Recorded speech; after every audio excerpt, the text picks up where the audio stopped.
All right. So, the power of your language. Listen, we don't all communicate in the same way, by the way. We're communicating in different ways, very different ways, sometimes to the point we don't understand what we are doing, what somebody's talking to us. So let's take a look at a few things.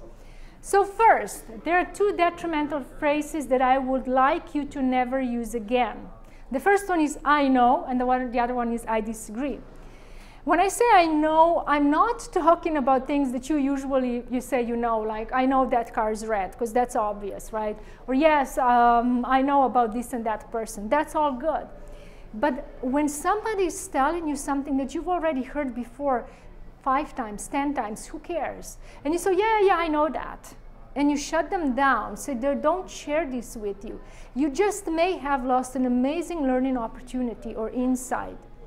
Because sometimes we have to hear certain things several times in order to be able to really get it. A new connection suddenly develops in your brain and you go, oh my gosh, how come I didn't see that before? So I started paying attention to this and I start listening. And instead of saying, I know, yes, I know that, I've heard about that, I go, why am I hearing this another time? Why do I have to hear this again? And when I open up to the new learning, why do I have to hear this again? I get new awareness that I didn't have before. The other one is I disagree. Oh my gosh, this is the surest way to build enemies. When you say I disagree, we're going to talk about a different phrase that you can use instead of I disagree. You still don't agree with them, but you don't say it this way, okay? But I disagree, you're going to lose the sale, you're going to lose friends, you're going to lose people that were before, oh, I like John, but he said I disagree, and suddenly I just don't anymore, right? So, but okay, so here's the thing. We don't speak language in the same way. We may be all speaking English in this room. However, I'm going to tell you this. We do not speak it in the same way. We have different types of people. I use the disc profiling here for this one. There are different profiling out there, but this is the disc one that I'm using. So red people are people of dominance. Blue, people of influence. Green, steadiness. And yellow stands for compliance. And I'm going to go through all of this right now, and I want you to make note in your notes there which type of personality you think you are. And you could be a combination of two. Usually it's not just one, but one of these, either red or blue, green, yellow, one of these will stand out. It's the most you, okay? And then, of course, yeah, you can be in some parts, you can be the second one. So I'll share this with you now, and I really want you to think about it. Which one is me? Because it's massively important. Red stands for dominant individuals. They're drivers of the world. They love to be challenged, self-starters, direct. They dislike mundane and routine assignments. They excel at seemingly impossible tasks. Keys to motivation are power and achievement. They want bullet points when being sold to or communicated with, and too much information drives them nuts. If you recognize yourself in this, mark it down. Then there's blue people. Verbal communicators of the world. They love social contact. People respond to them naturally. They like to be free from control, detail, and routine. They make decisions based on emotions and may act on impulse. The key to motivate them is praise, recognition, and status. Okay? Then there are green people. They're supporters of the world, easygoing and big-hearted, excellent listeners. Deep sense of loyalty. They may appear undemonstrative, controlled, and hiding their feelings, tend to hold grudges. They dislike abrupt changes. They operate well as a member of a team. Keys to motivation are security, stability, and structure. And then there's yellow people. They like order and are happiest when they are given clear operating guidelines. They prefer to communicate through written word and tend to document everything. They really document everything. They're cautious and slow to make a decision. They dislike confrontations and avoid it at all costs. The key to motivation are rules, policy, and procedure. They need a lot of detailed information. Detailed information, that's the key for them, okay? Detailed. All right. So which one are you? John? Blue and green. Blue and green. Jody? Blue and green. Robin? I think blue. Red, green and red, like all. Green and red? A bit of everything. All right. Rebecca? A bit of everything, but I relate most To to blue. blue, okay. Francesca? Red and blue, okay. Irene? Well, there must be one that stands out more than the others. Really important, because whatever we are doing today and tomorrow, you will start noticing how you fit in one of these ones. The last time we had here, we had a few yellow people in the room. It was so obvious they are yellow, it could not be more obvious. Okay, so Irene, which one does stand out for you more?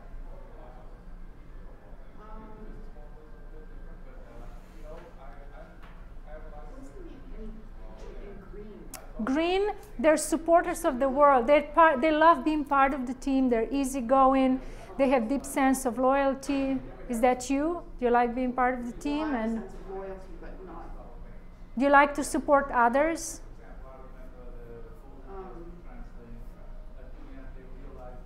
Keys to motivation are security, stability, and structure. More the red and blue. Red and blue? All right.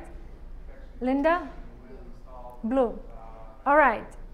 So did anybody figure out who am I? Which one am I? Red. Red? No blue? You don't want me to be blue at all? Yeah. Yeah, so I did the disc profiling. So red is my highest and blue is just a little bit shorter, right?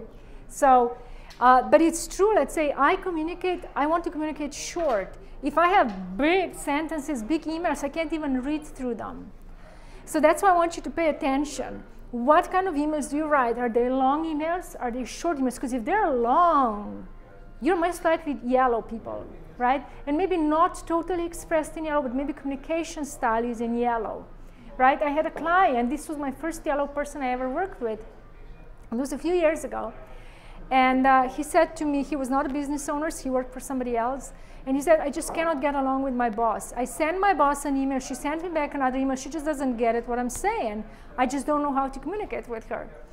And he said, can I send you the correspondence, the emails that she sends and I said, sure, do that. Okay, this is what happened. He sent this long email, story, detailed. Oh my God, he poured his heart out, this long email. She responded back with these short bullet points. These short three bullet points. And I said to him, of course she doesn't understand you. You have to shorten, you have to put it in bullet points exactly as she did and she will get it. And he said, okay, can I send it back to you for review and I do it? I said, sure. So here was another of his emails. He did make bullet points, but each bullet point was this long. I didn't see any shortening at all. And he just didn't want to go on the level where she could understand him. He didn't want to let go of what he's doing to be able to get a good communication. So the reason why it's good for you to know that there are different types of people is because if you see that you cannot get along with somebody or that somebody doesn't understand what you're saying, you have to maybe word it in a way that corresponds with their representational system. If they are red, they just need a few details. When I'm buying things, I stop people that are selling me very often. And I say, okay, is it doing this? Yes. Is it doing this? Yes. Is it doing this? Okay, I'll buy it. That's all I need. I don't need to read the manuals and anything like that. I don't read manuals anyway, so I usually give them to my daughter and say, can you read this? Can you figure it out? I can't do this. But then you have yellow people. Now, these are two opposites, yellow and red, right? You have yellow people, they cannot stop writing. Yellow people on timeline. These are the only people the timeline actually does not work very well for them. And here's the reason why. When I give them instructions, they want to write them down. You know, because you've all done timeline with me, right? You close your eyes and I guide you through. They want to write down. They don't get it if they don't write down the whole process. And on timeline, you can't do that. And then they're missing that information. So I work with other things with them, because there are other things that we can work with. But timeline, it works, but it doesn't work. I can't do as much timeline, let's say, as I do with you that are in this room and you know how we are working with this. It's because they understand things differently. And you need to know this, because when you're selling people, you have to figure out how they communicate with you. If they need a lot of emotional connection, which blue and green people will, and they say, hey, John, how are you doing? How's your wife? How are your kids, right? Okay, they need emotional connection. So you have to ask them in return, hey, how are you? What's up with you? What's new? How are you doing? So you build emotional connection. Don't do this to red people. Red people will say, what's that? I mean, come on, we're doing business here right now, right? That's why I know I'm blue and red, because I do like emotional connection. I'm not strict red person at all, right? But I am red person in communication, let's say. So does this make sense? So when you're going to work with yellow people, they will want to have lots of information. When you work with red people, they're going to have short things there, just bullet points of information. Make sense? So throughout today and tomorrow, whatever you're doing, whatever exercises we're doing, observe yourself. Are you writing a lot, or are you writing just a little bit? Because that will give you also a better clue. If you maybe don't know right now where you are, all these things that you're going to be doing will reveal a little bit more about you. When we had yellow people here in this room in February, we were laughing, and you know why? Because I said, okay, write 3 sentences about your business, and then the person starts reading, and it's 20 sentences. I'm like, hey, listen, I said, give me just 3. You need to shorten this. And she said, well, this is already the shortened version. Okay? So you see, we had lots of fun with 3 yellow people in the room the other day. I mean, so very important to know. But that's not all, how we are different. Then we have representational systems, visual, kinesthetic, and auditory, that are different. So what does that mean? So you have this eye pattern chart in your notes, right? So when I'm showing you this, so on your left side are remembered things. So if I am a visual person, you probably heard about visual, auditory, and kinesthetic. Did you hear about this before? So if I'm a visual person and you ask me something from my past, I'm going to look up and to the right to access my memory, what I'm remembering, right? Let's say yesterday what I had for dinner, I'm going to look up and I'm going to say, oh, I had potatoes and whatever, right? If I am creating a story, if I'm imagining something about it could be like, or if I'm lying to you, I'm going to look up and to the right, okay? I'm creating, that's why it's visually created. If I'm an auditory person, then I'm going to, again, when I remember, my eyes will go straight there, in straight line. If I'm creating it, they're going to go to this side. If I'm kinesthetic, and I'm remembering that way, I'm going to look down, on this side. And if I'm internally, having internal dialogue with myself, I'm going to look down this way. The reason why you want to know this is because you want to figure out, are your clients visual, are they auditory, or are they kinesthetic? Because then you're using different words for them to understand you. Okay? On the other hand, it's very good to know this stuff also, especially if you have children, to know if they're making up stuff, well, if they're lying to you, or if they're telling you the truth, right? Where have you been? Oh, I've been with Carter. We were just, we were out there. What were you doing? Oh, we were playing soccer. Oh, really? How was the area where you played, or whatever you say? And they look up that way, you know they're lying. They were not out there playing soccer, okay? So, okay, let's see the words, the visual predicates. So people that are visual, this is the words you want to use with them when you're presenting them your product, your service, or you want to communicate with them in an efficient way. is you're going to use words like see, look, appear, view, show, dawn, reveal, envision, illuminate, twinkle, clear, foggy, focused, hazy, crystal, clear, flash, imagine, picture, sparkling, snapshot, vivid. So these are visual predicates. If you have auditory person in front of you, you're going to use words like hear, listen, sound, make music, harmonize, tune in or out, be all ears, rings a bell, silence, be heard, resonate, deaf. What did I read this? Mellifluous, oh, I don't even know what that word means. Dissonance, unhearing, attune, outspoken, tell, announce. And then kinesthetic, feel, touch, grasp, get hold of, slip through, catch on, tap into, make contact, throw out, turn around, hard, unfeeling, concrete, scrape, get a handle, solid, suffer, impression, touch, base, rub. Auditory digital predicates are sense, experience, understand, think, learn, process, decide, motivate, consider, change, perceive, insensitive, distinct, conceive, know, question, be conscious, remember. You have all these in your notes, so you don't need to remember this. And the reason why you need to know these words are, if you're talking to a client or a spouse that's visual, you're not going to say to them, hey, how does this sound to you? It doesn't sound like anything they're going to say, or they're not going to connect with what you're saying.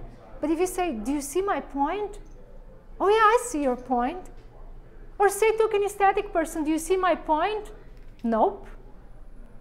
Okay, but can you feel what what this means? Oh yeah, I can feel that. Can you kind of grasp the meaning of it? Yeah, I can grasp the meaning of it. That's why, okay, whatever you are selling, whatever your services are, pay attention to how they're talking. If they're talking and using visual predicates, use visual predicates when you're communicating back to them so they can understand you, because they will literally not understand you. They cannot connect. If they're visual and you are saying, hey, can you hear that? How does that sound to you? Can you feel it? No, it doesn't ring a bell for them. They're visual. Now, having said that, nobody is 100% only one representational system. We are mixtures. I know that I'm mostly visual and kinesthetic. However, what I've learned about myself in the past year is that I'm using more and more the auditory predicates. And that was very interesting to me because I know I am not an auditory person. You tell me something, I forget it in a moment. You send me an email, I will remember it because I read it. So I started questioning myself, how come in the past years I started using, when I speak to people, more auditory predicates? I know I'm not an auditory person. And I have two clues, either because I teach this stuff and I just started using them and got used to it, which is the most likely, or the second could be that I've actually changed my representational systems a little bit, because in the past years I've been listening to a lot of audiobooks. And I could be shifting. Make sense? So just think about this, right? Which one are you, and how much are you paying attention when people are talking to you? Are you paying attention? I'm sure now you will. Right now you will, and you will start thinking about this. So here are a few examples of visually remembered. Visually remembered is, what color was the room you grew up in? You have to look up and say, well, I know mine was green. Mine was beautiful green color. I loved my room, right? Or what would your room look like if it was blue? Now I have to look the other direction and picture it in blue and imagine what would it be like. Or if your room was blue, what would it be like if it was red? You would access the other side of your brain. Or auditory remembered. Can you remember the sound of your mother's voice? Yeah, you go here, you hear her speaking to you, right? What would I sound like if I had Donald Duck's voice? You have to go. There you go. She already knows. Right? Funny, but you have to go to a different side of brain to imagine that. And then auditory digital. How do you motivate yourself? I have to go down and think, how do I motivate yourself? I have to go to my internal dialogue to get the process. Well, what do I do, right? And you start developing that thoughts inside of you. So you look down and you start thinking about it. And kinesthetic, what does it feel to touch a wet rug? different part of brain, you look down and you go, oh, it feels yucky, I don't like it, right? So, makes sense? Okay. So, one good question to ask your client, if the situation allows you, is to ask, what are you after? If you're saying, what are you looking for? And if they're an auditory person, that's not going to do anything for them, or kinesthetic person. But whenever you ask, what are you after for, there is no representational system included. So no matter what that representational system the person has, they will tell you. And in their answer, then, you will have the feeling what their representational system is. Let's say you say, what are you after? What are you after? And they will say, well, I'm just looking to buy some new furniture. Oh, you're looking for it. Visual person, right? Makes sense, this? So that's a very good question when you don't know. Okay, let's do exercise. So we're going to do this in groups. So this is what we're going to do. I will want you to go. I wanted to have 3 people in the same one. But then one group would have to have 4 people, and I don't like that. So we're going to do groups of 2 again, and one group of 3. This time you can pair yourself up. I would highly suggest you work with different people you worked before. And do this. Recognize other person's representational system. So please don't share if you're visual, auditory, kinesthetic. Allow others that through conversation figure out who are you. Just have a conversation with each other. Just say, hey, what do you do for a living? Or, you know, where are you from? How was your childhood? Just ask questions and see how they're talking. And the other person, don't try to confuse them. Just be your natural self so they can recognize which representational system are you. And then once you figure that one out, I want you to deliberately ask questions that the other person 1 time or 2 times can say the truth and 1 time they don't. And figure out if you can see when they're lying and when they're not, okay? You don't tell them, let's say you would say, okay, where was your father? No, we have to have something more complex, so they have to describe it. Let's say, have you been to a French restaurant before? Yep, I've been. And let's say that they're lying or not, it doesn't matter. Can you tell me what did you like the most in that French restaurant? Now they have to make up a story if they are lying. And their eyes will probably go up, or, you know, either up or depending if they're visual or auditory.